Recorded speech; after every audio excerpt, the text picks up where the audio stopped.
Darius Locke was looking at this jungle in a bewildered manner. There was complete silence everywhere in the jungle. No animals or birds were visible. The entire jungle was engulfed in a deep silence, as if no living being had ever inhabited this jungle. Darius Locke, after leaving the army, used to come to this jungle to roam around. This jungle was safe because it had neither snakes nor poisonous creatures, nor was it home to any dangerous animals.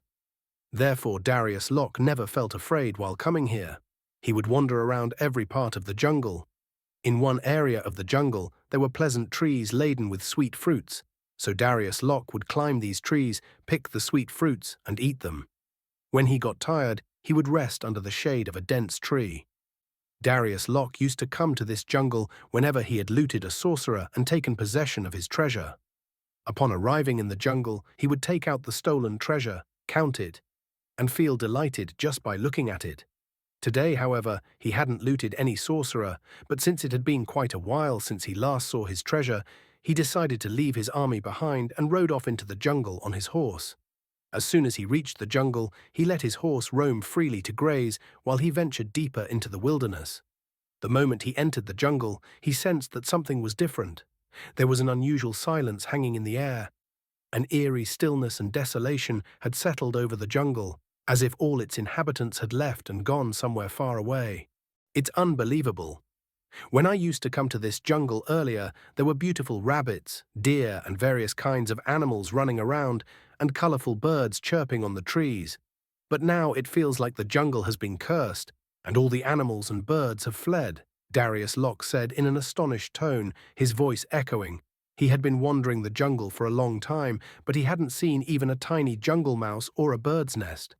"Where have all the birds and animals gone?" Darius Locke said in disbelief. Just then, suddenly, a glimmer caught his eye, and he was startled. The gleam appeared to be coming from the fallen leaves of the trees at a short distance. "What is this glimmer?" Darius Locke said in an astonished tone, and quickly walked toward the direction where he had seen the gleam. The wind was blowing in the jungle, and dry leaves were flying around, possibly due to the wind, which had carried the leaves over to the gleaming object. When he got closer to the leaves, he stared at them closely. After a while, he saw the glimmer again and quickly rushed toward it. As he moved the leaves aside, he was taken aback to find a white-colored pearl lying there. The glimmer was coming from that pearl. The pearl was about the size of a pea. Darius Locke bent down, picked up the pearl, and stared at it closely. The glimmering pearl. Oh, this is a glimmering pearl, the rarest and most valuable pearl in the world. How did it end up here? Darius Locke said, his eyes wide with surprise. He was well versed in identifying such pearls, and just by looking at it, he knew exactly what kind of pearl it was. He looked around and again saw the same glimmer from a short distance. Darius Locke jumped with excitement and quickly moved in that direction. When he moved the leaves aside, he was astonished to find another pearl of the same white color lying there, exactly like the one he had found earlier. He immediately picked up the second pearl and stared at it closely. How surprising! This is another glimmering pearl. How did this pearl end up in this jungle? Darius Locke said, his tone filled with amazement. Now his curiosity grew even more. Since he had found 2 pearls in this jungle, he believed there might be more. He began to look around carefully, and soon his thought proved correct. He saw gleams at a short distance in 2 different places, and his face lit up with excitement. He rushed toward them and found 2 more pearls. "It seems that coming to this jungle today has proven to be a good omen for me, as I'm finding such valuable and rare pearls here," Darius Locke said with a tone of delight. After a while, he saw another glimmer and quickly moved towards it. He found his 5th pearl. Then gleams continued to appear, and he began finding pearls in various places. The pearls were laid out in a straight line. It seemed like someone had passed through the area with a bag full of pearls, and one by one they had fallen out. The bag had a hole, and the owner hadn't realized the pearls had fallen. Now it was Darius Locke's good fortune that these pearls were coming into his possession. By now he had already found 30 pearls, and the stream of pearls continued. He moved forward, picking up more pearls and placing them into his enchanted bag. It seems that the person who passed through here with these pearls didn't just have a small pouch, but an entire sack full of them. Considering how many pearls he dropped along the way, Darius Locke said in a delighted tone. He had come quite far into the jungle.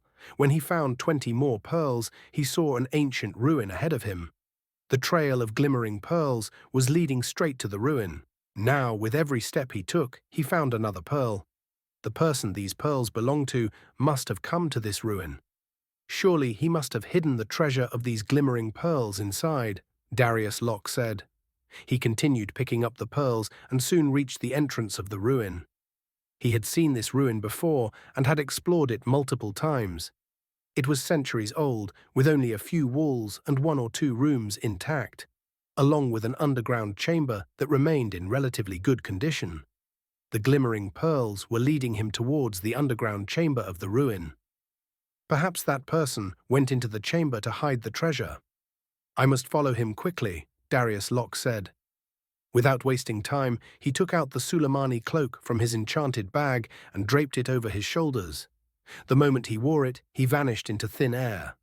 Now he could move forward without any worries, as no one in the ruin would be able to see him. Darius Locke entered the underground chamber in his invisible state, but found no one there. However, he did spot a few more pearls scattered around and quickly grabbed them. He began searching the chamber thoroughly for more pearls, but found none. Disappointed, he moved to other parts of the ruin, hoping to find more pearls. But despite searching every nook and cranny, he found nothing more. His face fell in disappointment. Only 100 pearls. I thought I'd find thousands of them, Darius Locke muttered, looking displeased. Since there was no one around, he took off the Suleimani cloak, folded it neatly, and placed it back into his enchanted bag. Just as he was about to leave the ruin, a sudden sharp scream pierced the silence. It was the scream of an old woman. Darius Locke was startled. He immediately drew the sword of Haida from his enchanted bag and dashed towards the underground chamber. As he approached the chamber, he hid behind a pillar and peeked inside. What he saw made him freeze in shock. An old woman was lying on the ground, unconscious, while a black cobra with its hood fully expanded swayed menacingly near her head. The old woman's body was motionless. She had probably fainted from the sight of the deadly snake. Oh, where did this old woman come from? I checked every inch of this chamber earlier. There was no sign of her. Or this cobra, Darius Locke murmured in astonishment. The cobra hissed loudly, flicking its crimson tongue repeatedly near the old woman's face. It seemed as if it was ready to strike at any moment. Oh, if I don't act quickly, this cobra will bite the old woman. I must save her, Darius Locke muttered anxiously. He swiftly put his sword back into his enchanted bag and instead pulled out a bow and an arrow. He knew that the cobra hadn't bitten the old woman yet. If it had, the snake wouldn't still be sitting there hissing near her. Snakes usually bite once and then slither away quickly, but this cobra remained near the old woman, which meant it hadn't struck yet. Darius Locke immediately placed the arrow onto the bowstring, took aim at the cobra, and began to pull the string back. In the next moment, with a swift jerk, he released the arrow. Being a skilled archer, his shot flew like lightning toward the cobra. In an instant, the snake was struck with a powerful force and was dragged across the ground, hitting the wall with full impact. Darius Locke's arrow had pierced the cobra's neck and embedded itself into the wall, pinning the snake down. The cobra writhed in agony, struggling violently. Seeing his successful shot, a victorious smile spread across Darius Locke's face. Old woman, wake up. I have slain the cobra. You are no longer in danger from it. Wake up, old woman. Darius Locke moved closer to the old woman, grabbing her shoulder and shaking her gently. Suddenly, the old woman sat up as if she had never been unconscious, but was merely pretending to be. You killed the cobra. What do you mean? Who are you? Where is the cobra?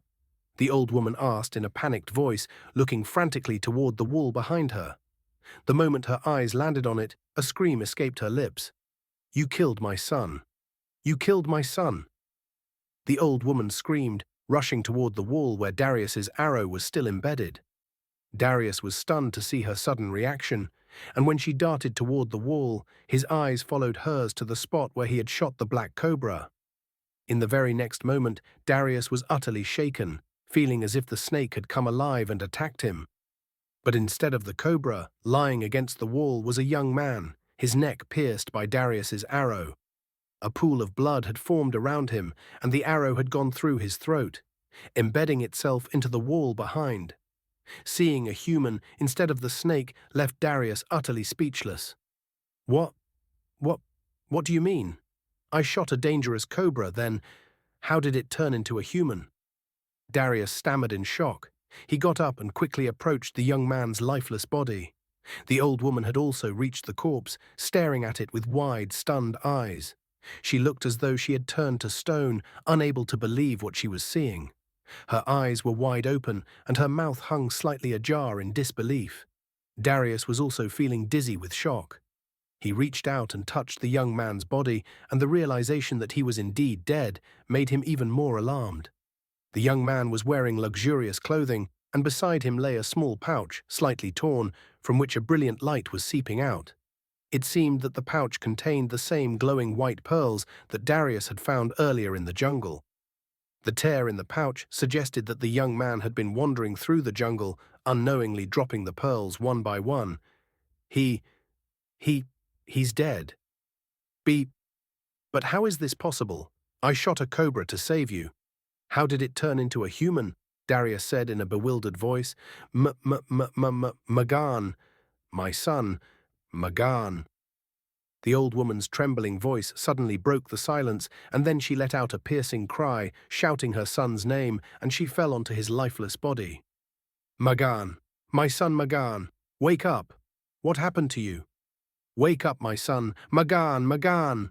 The old woman cried frantically, shaking the young man's lifeless body. Seeing her embrace and kiss the young man like a madwoman, Darius's face turned pale. The old woman was calling him her son. Darius stood up and took several steps back. You can't die. My son cannot die. This is a lie. This isn't my son's. Magan, my good boy, wake up. Look, your old mother is calling you. Wake up, my son. Magan, Magan. The old woman was in such deep shock at the sight of the corpse that she kept hugging and kissing him wildly. She sat down on the ground, cradling the young man's head in her lap. Darius continued to stare at the human corpse with a bewildered expression. Magan, my son, wake up. What happened to you? You were just playing with me in the form of a snake. You told me you wanted to scare me. I got scared, son, just as you wanted. I pretended to faint because you asked me to. I did as you said, but now, what happened? Oh no. There's an arrow in your neck. This arrow, who shot this arrow? Who did this to you, my son? The old woman suddenly noticed the arrow lodged in the young man's neck, and anger filled her face. When her eyes fell on Darius, who stood frozen in fear, she gasped, You! Who are you? Why are you here? Look at this. This is my son, Magan. My son's name is Magan. I am his mother. He was my only and most beloved child. Look what has happened to him. He was playing with me in the form of a snake. He told me to pretend to faint out of fear. I did exactly that. But this arrow, look, someone shot an arrow at my son and killed him. My son is dead. My son has been slain.